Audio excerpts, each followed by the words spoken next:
Okay, I know this sounds insane, but I'm serious. A beanie made from this pattern literally saved someone's life.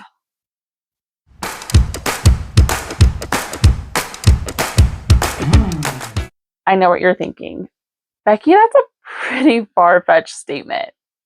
But I'm serious. So, I've been making this pattern for about at least 20 years, if not 25. I am that old. Um, but during college, so back in college, I worked at a Girl Scout camp. And I worked there throughout college and the summer after college.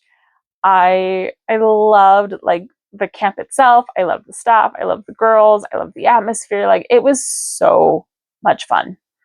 So at the end of every season, we would put little bags out that had all the staff member names on them, all of our camp names, and we would put gifts into each of the bags for each of the staff. So at the end of the summer dinner, uh, we would each get a little bag with our name on it, and then inside would be like little fun gifts from everybody else on the staff. And they weren't supposed to be big. It could be like a friendship bracelet or, you know, just little things. And I don't know, it was so much fun because I still have a lot of those gifts today, even if they were super dorky. Like I still have them. So my first year, I decided to make everybody a hat. Um, Somehow I found the time to finish them all, and I'm sure that's where this pattern really got ingrained in my head.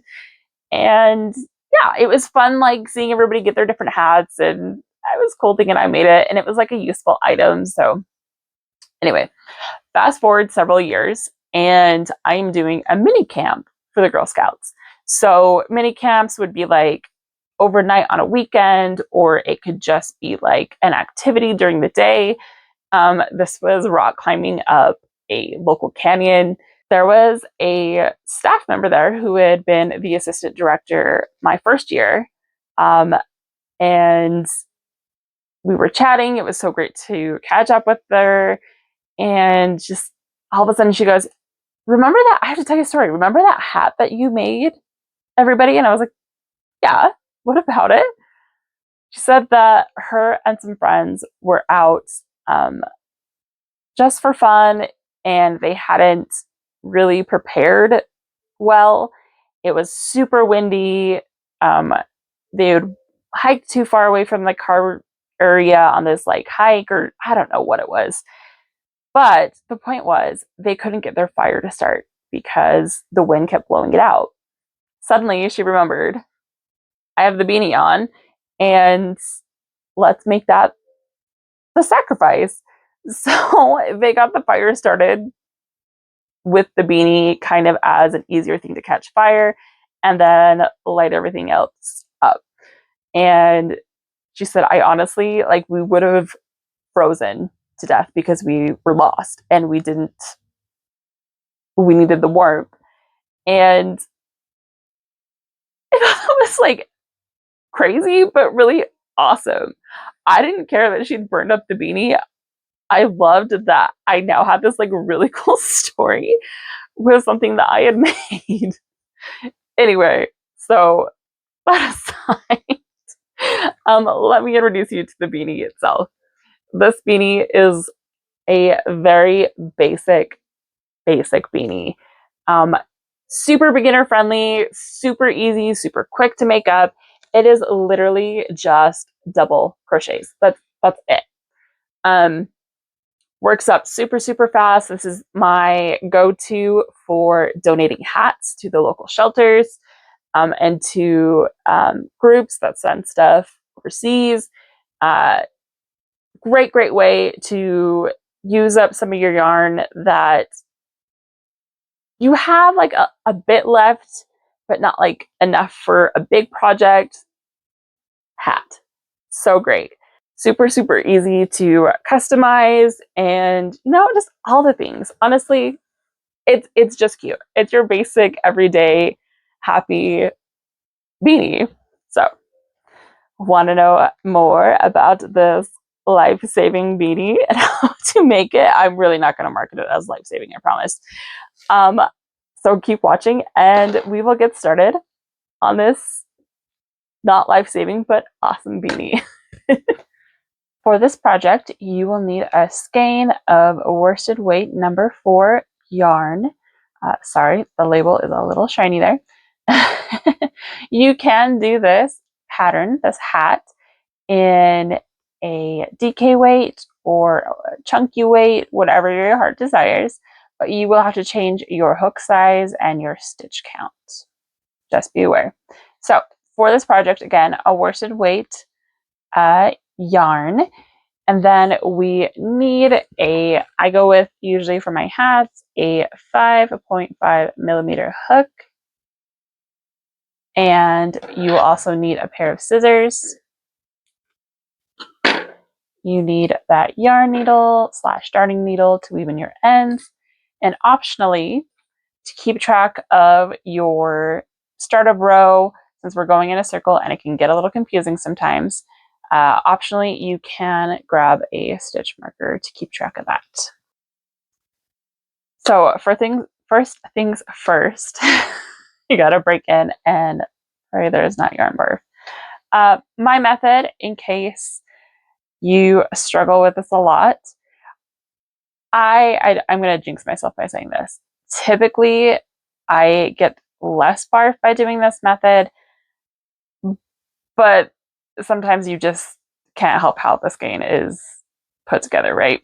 So I will typically put a finger in each side, kind of wiggle it around till they meet in the middle, like, and then I will take my thumb and pointer finger and kind of feel around until I feel kind of what feels like a thread by itself, and then I will start pulling. And didn't I just say I jinxed myself? I can tell that this is way, like, there's a lot of yarn at the end of that. So then I'll kind of go in from the other side, feel around, try to separate, and I'm still getting a lot. However, it wasn't as much as I definitely was going to pull out on that side. So is this a perfect method? Of course not, but I definitely prefer a center pull. I know some people love the outside pull. It is not for me. So give me 1 minute to separate this and we will get things started. That's better. All right, to make your hat, you are going to start with a circle as we are going top down. Now there's 2 ways to do this. You can do a magic ring, which is the method I prefer, or you can chain 4 and then connect those and work in the center of that. Let me show you what I mean. So first up, we are going to create our slip knot. I prefer holding it like this, tail over here on my right hand, attach the skein on my left, put my pointer finger underneath the bow, under the 2 in the middle, and twist it, and then pinch it, and then I hold on to that, kind of lay it over so you can see yarn through the little circle I just made, and then I go in and I grab it and I pull it through. Now you'll know that you have your slip knot when you can pull and one side gets bigger and the other side gets tighter. So we will put our slip knot on our hook. Ignore the very small tail. Oops. So what we'll do is we will make a chain of 4. So yarn over, pull through, yarn over, pull through, yarn over, pull through, yarn over, pull through. So there we have chain 1, chain 2, chain 3, chain 4. And you will put your hook into the first chain you created over here and yarn over, and you're going to pull through that chain and through that last chain. So it ends up looking like this, which, where's the circle part, Becky? Don't worry, I am about to show you. So you need to maneuver it, kind of have your hook here sitting, and just start pulling on it. kind of put your finger there in the middle, and there you go. Now, it's easy to be like, okay, well, that's the circle right here. That's the middle right there. Nope, that is the chain spot that you just went into. You know you have it when you can pull it aside and you can actually see all the chains. So for this, you would then chain 2, 1, 2, and start working in the middle right there. So again, making sure that you are in the middle and going in and double crocheting.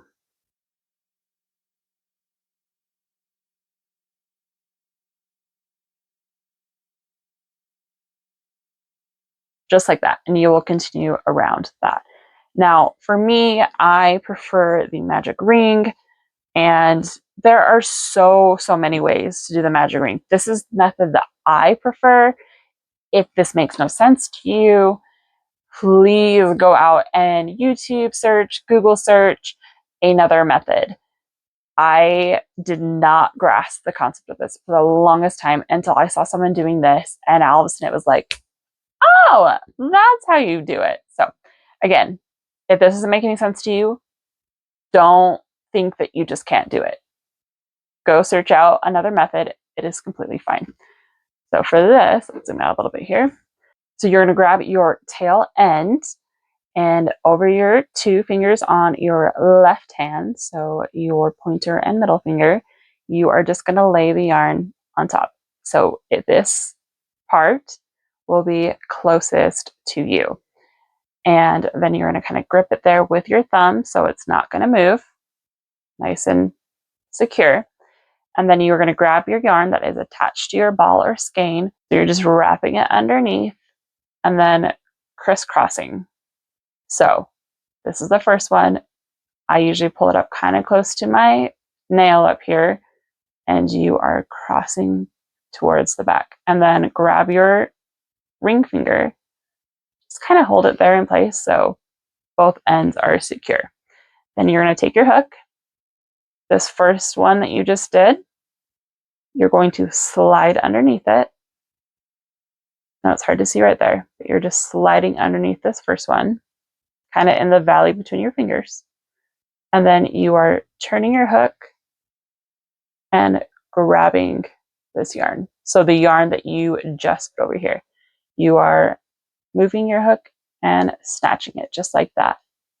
And then I kind of twist my fingers, let go, and there you have your ring. Now to secure your ring, you will, just like before, you will do a chain stitch. Do another one, and there is your magic ring. So you know you did it right when you can pull on this, and the circle tightens. I'm going to do it with this method. So you're going to place a double crochet into the center of your ring. So I like to hold, especially for the first couple stitches, where that yarn meets, so this doesn't slip slide everywhere. And you will yarn over, go into the hole, yarn over again, pull it up, and you will have those 3 yarns on your hook.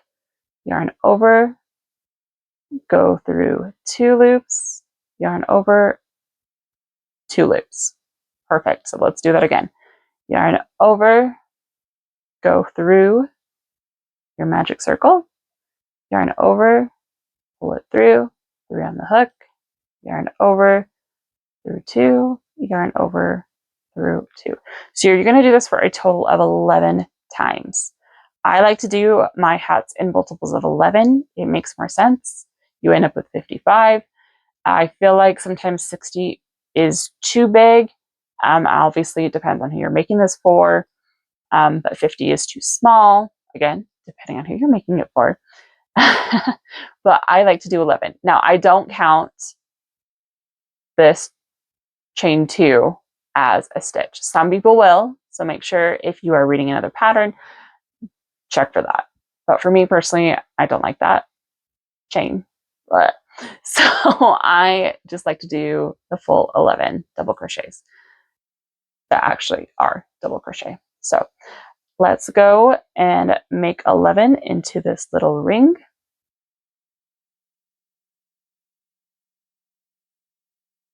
And as you start going around, I will tighten my circle a little bit because now it's a bit more secure. I don't have to worry about it as much if I do that, and it makes it a lot easier to handle. And 11. Let's go back and double check. So again, this is the chains that we did. I'm not counting those. 1, 2, 3, 4, 5, 6, 7, 8, 9, 10, 11. Perfect. From here, I will close up that ring, and we're going to slip stitch, not here on that chain 2, but into that first double crochet. So I am not going into these 2 chains, 1, 2 chains. I'm actually going into this right here, which is that first double crochet. And you'll know you have it when you have the 2 on top. Remember that overhead kind of V look, you want those 2. So just be very aware.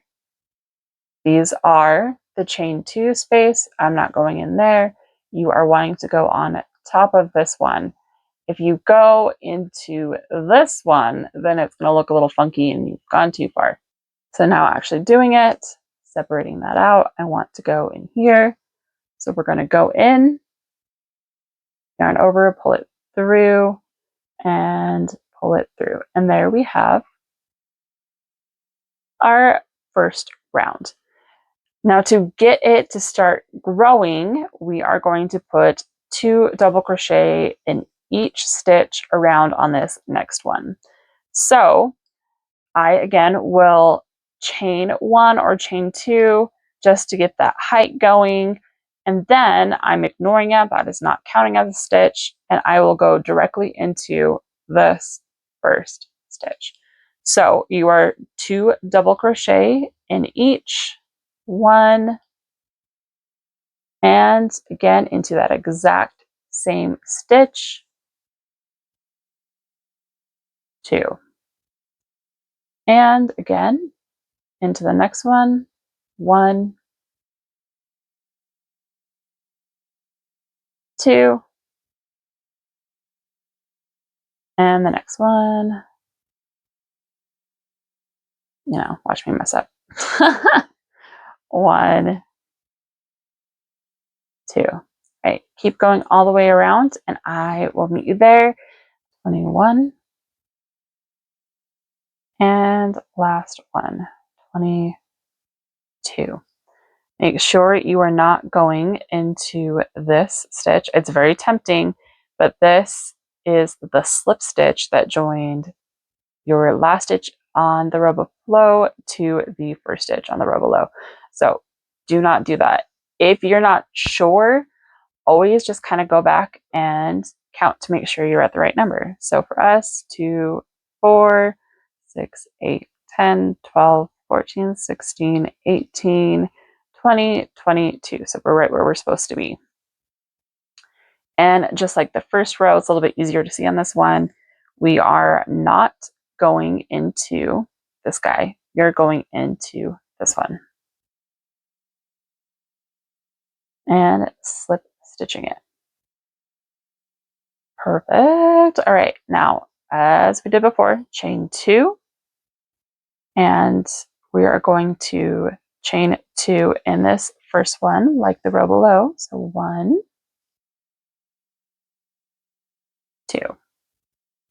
And I didn't do it on the row below, but I will do it here. I am so sorry. We are going to place a stitch marker in that very first double crochet we just did. So for each round around, you were adding 11. So in row 2, 11 plus 11 was 22. For row 3, 22 plus 11 is 33. So again, I like to go in 11s.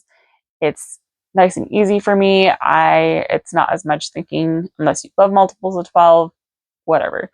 But I love these rows because it is so easy after row 2 to know that you are on count, because I'm going 1, 2, and then single roll, a double, but just one double in the next. So you have 1, 2, 3.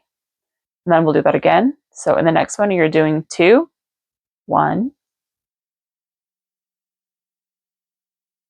2, and in the next, you are doing 1, a single one, so 3. So again, we have 1, 2, 3, 1, 2, 3. So I know that I'm on count if I am doing 1, 2, 3. And that is honestly how I will start counting around. I will not go 3, 6, 9, 12. I will just count 3. 1, 2, 3. I will join you at the end of this round. So we're here at the end, and I know I am good if I have 2 stitches left, or 1, 2 double crochet, and 3 double crochet.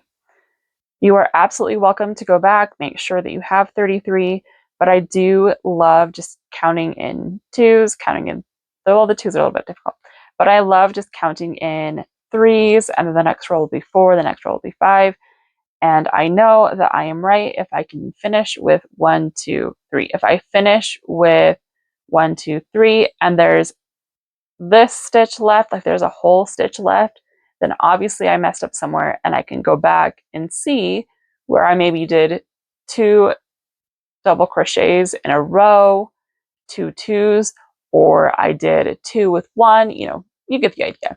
So this is a great way to keep on track. So like we have the last few rows, we are going to go into this, not the chain, but this. So let's remove that. We're going to go into that and slip stitch it. And there is row 3. Row 4, same concept, 1, 2, and we are again going to do 2 double crochets there at the beginning, 1, 2, and let's place that stitch marker. Oops. So row 4, just like you started counting in 3s on the row below, you're going to count in 4s here, except you're going to go 1, 2 in the same, and then 3 is in its own stitch, and 4 is in its own stitch. So 1, 2, 3, 4, and then you will place your next 2 in 1. 1, and then second, again in that same, and then 3 is by itself, and 4 is by itself. I don't know if how I'm explaining this sounds weird, but like it makes sense in my head. So hopefully this makes sense. If like you've been struggling with this kind of thing, hopefully that is maybe making it a little bit clearer for you. But again, I love this because I'm not having to go back at the beginning of these first few rows and double check everything, because I know 1, 2, 3, 4, 1, 2, 3, 4, 1, 2, 3, 4. And when I get to the end, as long as I have the right amount of stitches left to finish that count of 4, I know that I am on track. Because if you go wrong anywhere along here, you will not end up with the right amount of stitches here at the end. So again, we are going 2 in the same, 2 double crochet in the same stitch, and 2 stitches by themselves. So 1, 2, or in other words, 1, 2, 3, 4 for the 4th row. So your stitch count at the end will be 44, and I will meet you there.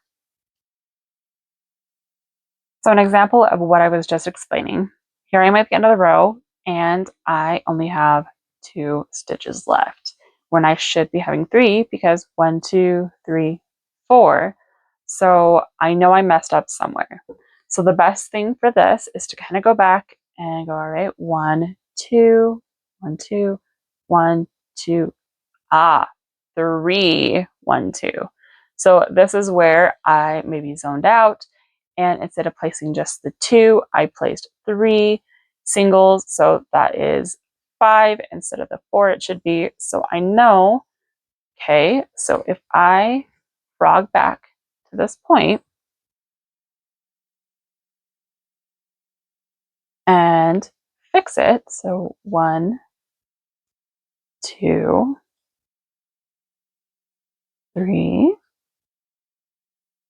4.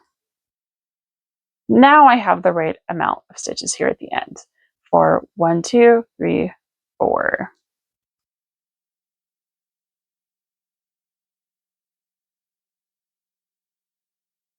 And again, doing it this way by just counting in, 3, counting in 4, at least for these growth rows, you are not having to go back and double check the entire row.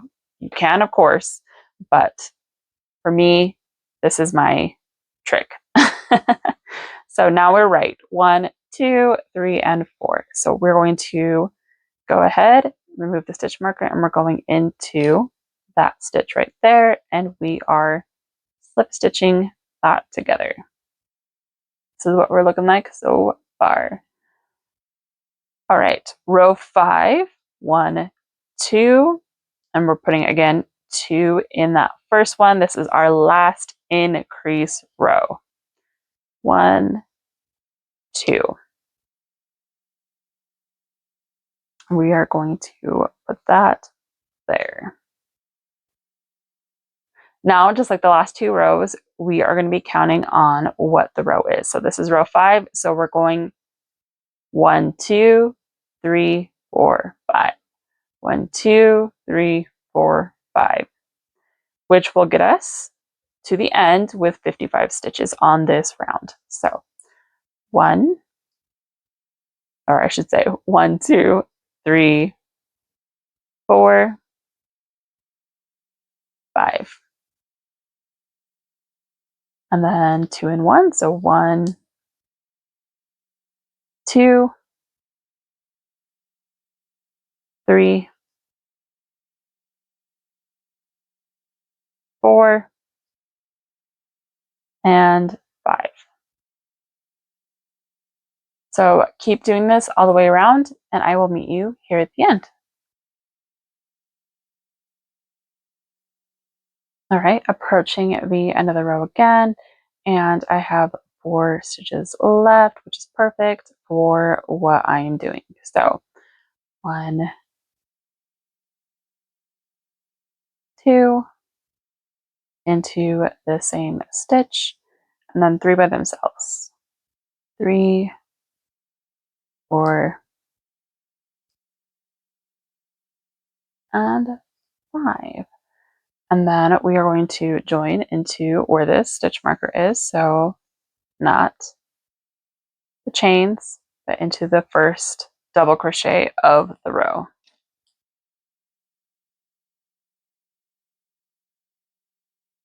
And here is what we have so far.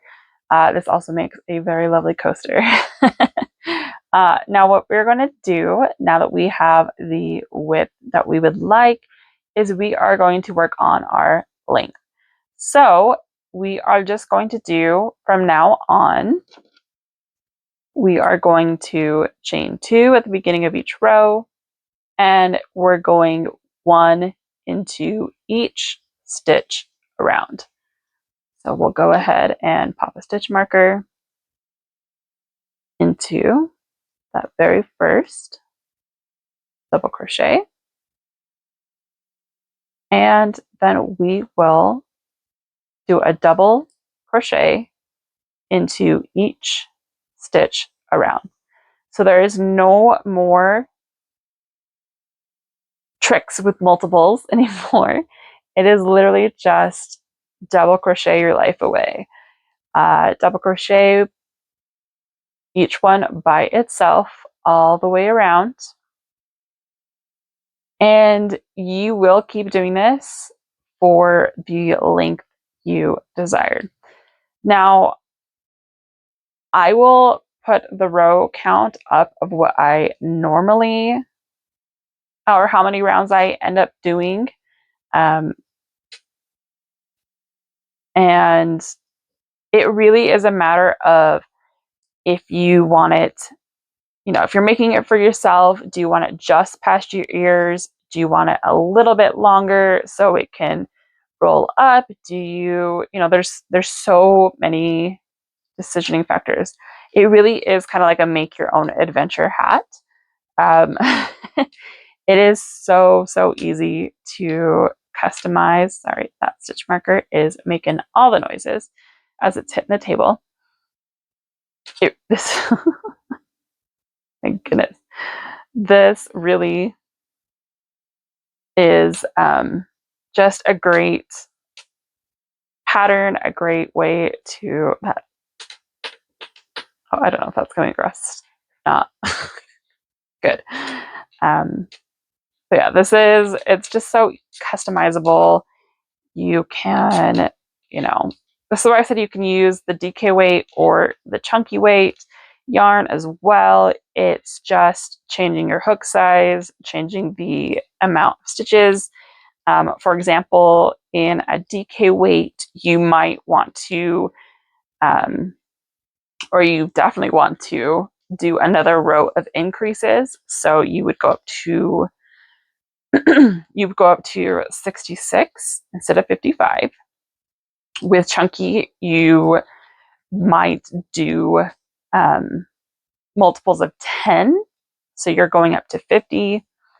And always, if you're getting further down and you're realizing, hey, this is too big, do a DC2 tog, do double crochet 2 together.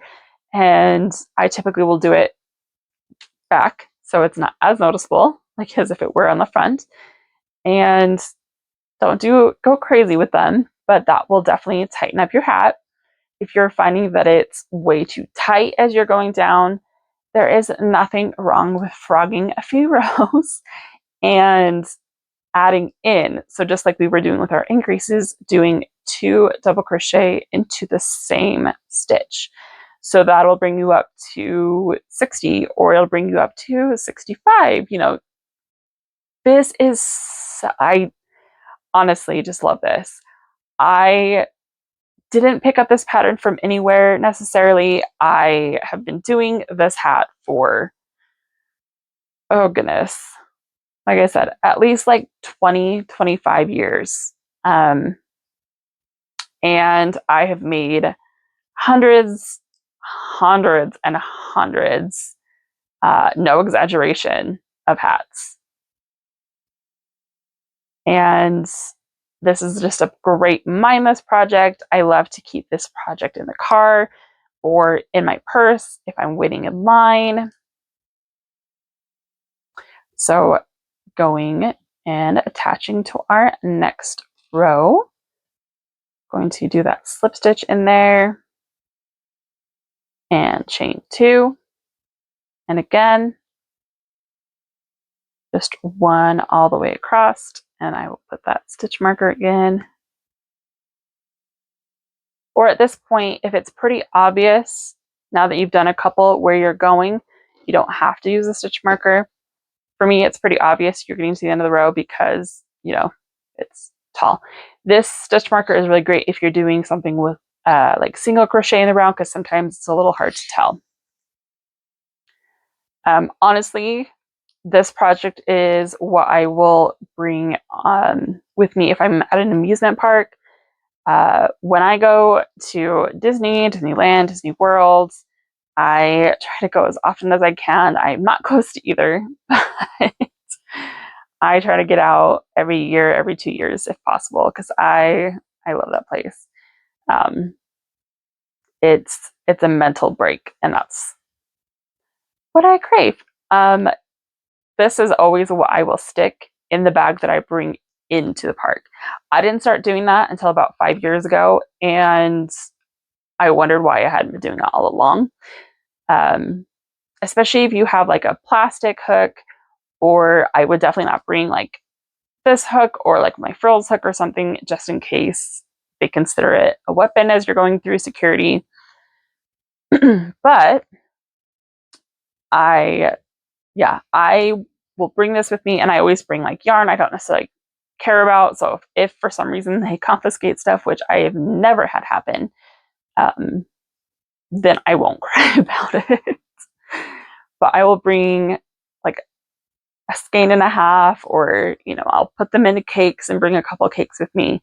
And you're spending hours waiting in line, so you might as well be doing something productive with your hands, right? Obviously, if you have small kids or things like that, it's not so easy to do.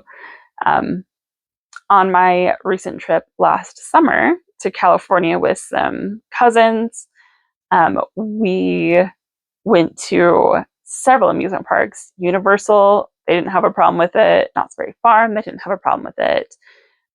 Disney didn't have a problem with it. I have yet to find a place that will scowl at you if you bring crochet. Maybe a huge project, not so much, but like I said, this is the perfect in your bag, waiting at a doctor's office. You're super stressed for some, whatever reason. Stress doesn't make sense sometimes. Anxiety doesn't make sense sometimes. It's nice to have something that you can focus on, that you can do with your fingers, that your mind can be occupied with, or that will make you look occupied. Another great method. It'll make you look occupied if you don't really want to talk to anybody. So you might still get, the cool people might come over that do crochet, do knit, and ask about it.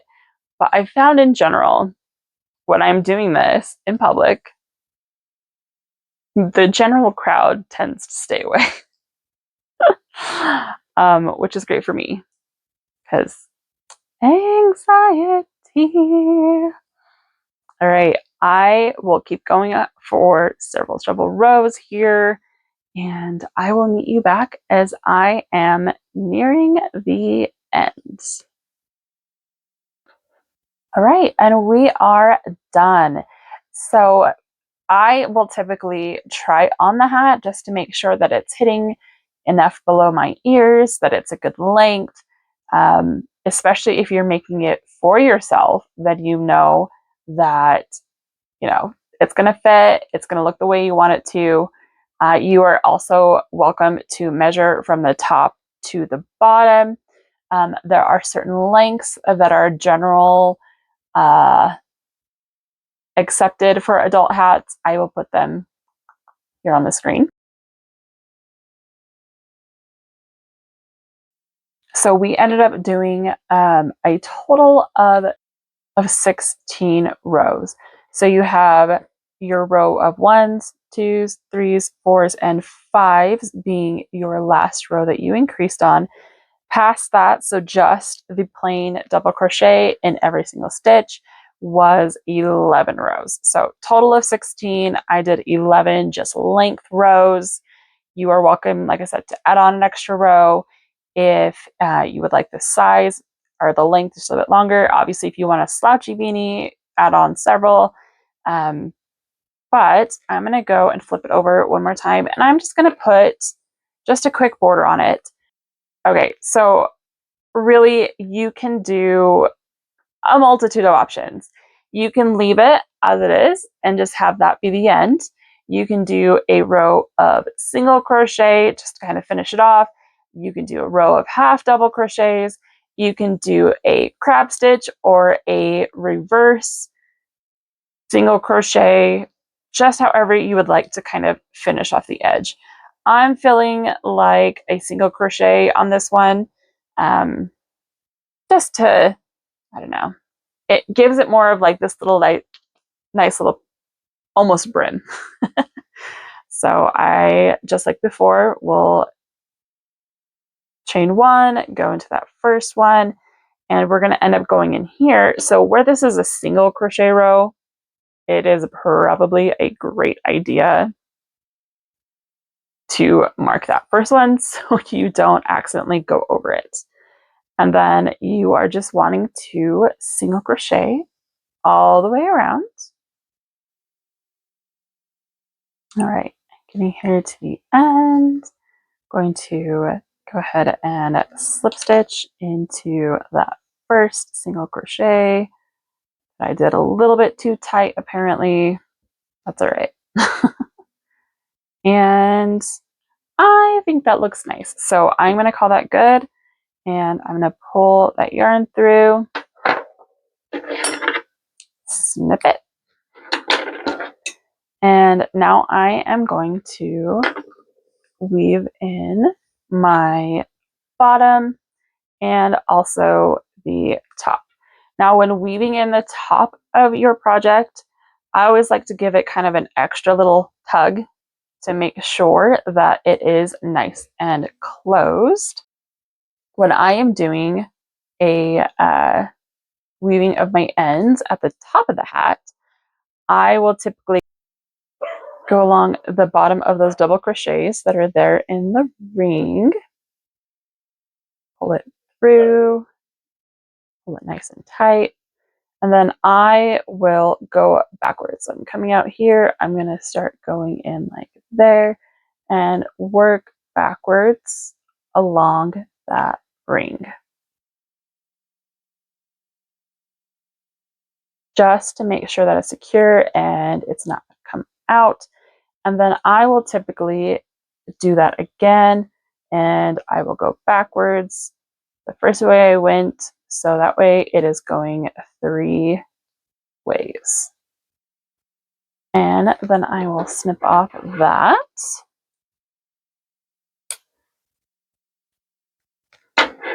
And then down here, so if you go directly in and you end up going down the stitches, then you are going to obviously see that yarn as you pull it. So I will go through the stitches. So here's that single crochet. I kind of break down the middle of the single crochet, and then I will do the same with the double, and then I will pull that through there. And that way it is hidden in the stitches. I will then go this way. So I'm going multiple ways. I will go underneath that loop, go underneath another one, pull that, and then I will turn around and work back the way I just came and pull that through. I try not to finish with my yarn needle going that way, because then if an end sticks out, it's going to be pretty obvious sight. When I finish, I either like to go to the side or towards the top of the hat. So if for some reason it breaks through, which it should not when you're going 3 separate ways, that way it is not obvious. Here is a front view of our finished hat. At this point, you can add a pom-pom if you really want to. You can buy a faux fur one, or you can make them with the pom-pom maker, or I will do it by hand.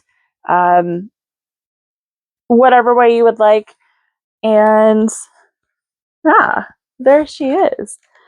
I always kind of move that so it doesn't look but I love the length of it. Again, this has literally been my go-to pattern for ever, and it's tried and true. Like I said, I've made hundreds and hundreds.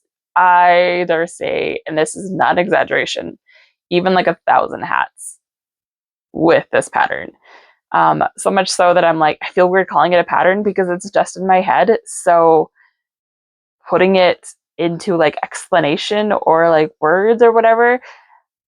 I don't know. It's just always been in my head. So yeah, whatever. So these hats are fantastic if you are looking for a quick pattern to work up, donate it to a charity, looking for a last minute gift.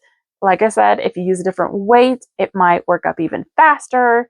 Like a chunky, I wouldn't go super chunky, super bulky. That might be a little too big. And with that big of stitches, and trying to fit it around like this, it wouldn't be like as squishy as you would hope. So I hope you enjoyed learning how to make this very basic, quick, simple beanie. It is my go-to, and I hope that it will become yours. I will catch you on the next one. Bye.